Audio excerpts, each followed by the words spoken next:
Alors, il ne sera plus de bois en 1778, c'est-à-dire bien après le mariage, puisqu'elle aura une fille, puis deux fils, Louis-Joseph, qui est mort en 1789, et Louis, le futur Louis XVII.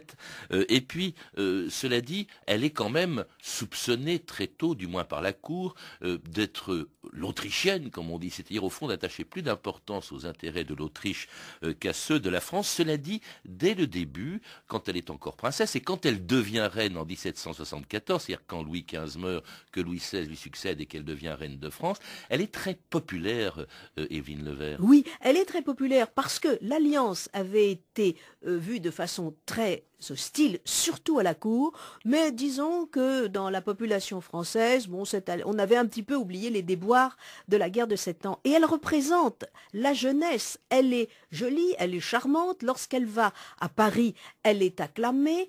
Vous avez 200 000 amoureux, lui dit le duc de Brissac. Exactement, 200 000 amoureux. En fait, les Français n'ont pas eu de reine depuis extrêmement longtemps. Ils n'ont pas le souvenir d'une reine, disons, charmante. Et elle va très vite avoir des allures de star. D'ailleurs, elle s'habille comme les comédiennes qui sont les stars de l'époque, et elle veut être la plus jolie femme du royaume. Elle a un côté, nous dirions aujourd'hui, très glamour. Et cela, ça plaît. Et lorsqu'il monte sur le trône, lorsque Louis XVI monte sur le trône avec son épouse, c'est elle qui attire tous les regards, parce que c'est elle qui a le charme, qui sait répondre, qui a un petit peu d'humour, et c'est elle que l'on aime. Et très vite, cette popularité, c'est une idylle qu'il y a entre elle et le peuple de Paris, et très vite, eh bien, cela va retomber. Pourquoi? Parce que depuis Versailles partent des bruits qui viennent de la cour, qui viennent des courtisans qu'elle néglige, et des bruits qui sont hostiles à Marie-Antoinette. Parce que elle s'entoure d'une petite coterie d'amis, elle a des amis choisis comme elle le veut, c'est-à-dire selon son cœur, mais qui n'appartiennent pas forcément aux plus grandes familles du royaume. Elle néglige les personnes âgées. Elle dit, après 30 ans, je ne comprends pas qu'on puisse paraître à la cour. Ça fait quand même très mauvais effet, si bien qu'elle elle néglige les tantes, elle néglige ses belles-sœurs, et on commence à médire d'elle. Et on lui prête aussi des flirts, disons, au début, avec un certain nombre de jeunes gentilshommes séduisants. Et ces rumeurs iront en s'amplifiant. Partant de la cour, elles descendront à la ville et au fur et à mesure, elles descendront dans les provinces. La cour dont elle s'éloigne d'ailleurs de plus en plus souvent, vivant dans un pavillon du château de Versailles, dont Louis XV lui donne les clés en 1774. Permettez-moi de vous remettre la clé du petit Trianon. Merci. J'aimerais planter des chênes tout le long de ces allées. Combien de temps cela prendrait-il? Il faudra 2 semaines pour les faire venir, mais ils seront tout petits. Mais si je les veux de cette taille-là? Cela prendrait au moins 3 ans. 3 ans? Oui. Ne peut-on en faire venir de plus grands? Ma foi, je vais essayer. Majesté, vous avez déjà dépensé plus de 50 000 livres ce mois-ci. Il ne vous reste plus rien pour vos œuvres. Oh. Majesté, Léonard est arrivé avec les perruques. Ah, merci. Nous prendrons les petits arbres. Et je demanderai à Louis qu'il me donne des fonds pour l'orphelinat.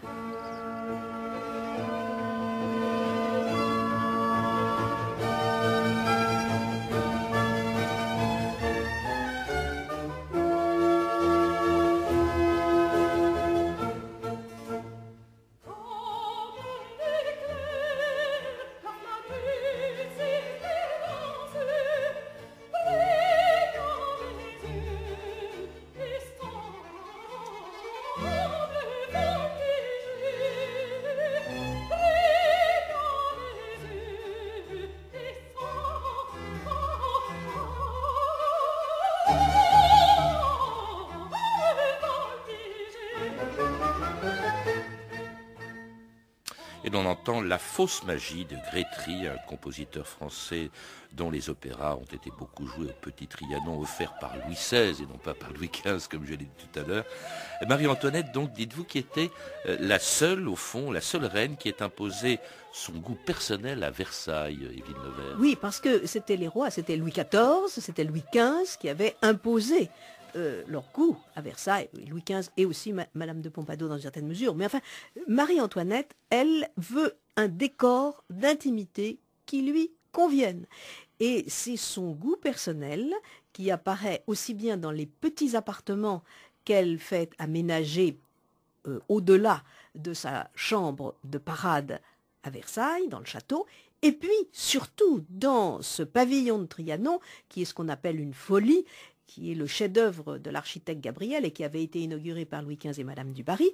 Et là, c'est son goût personnel. Elle commande aux ébénistes, elle commande en particulier à Risner, elle commande également à tous les grands ébénistes du temps des meubles, et ils lui font des propositions et elle choisit. Et c'est un goût qui est très féminin, elle aime les couleurs pastel, elle aime les meubles légers, peu de bronze sur les marqueteries. Enfin, il y a cette espèce de ferme dans le château qui est le hameau qu'elle fait construire. Ah oui, alors ça aussi. C'est autre chose. Elle veut, Marie-Antoinette voulait se comporter comme une châtelaine en quelque sorte à Trianon, et elle cède, si vous voulez, au goût pour la nature qui avait été remis à la mode par Rousseau, et elle se fait construire un hameau autour d'une pièce d'eau, au-delà du jardin du petit Trianon. Alors si on ajoute à ça le goût pour les bijoux, pour les robes, il y en avait je ne sais combien par an.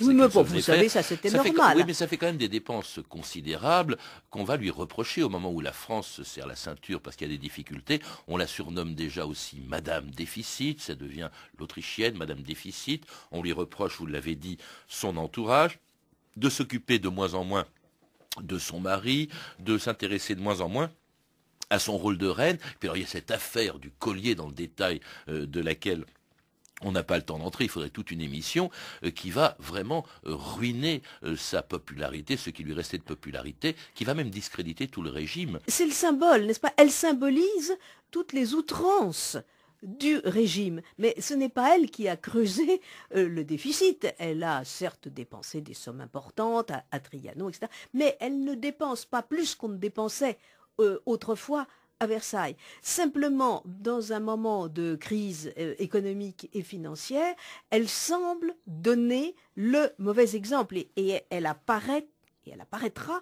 plus tard comme une sorte de bouc émissaire.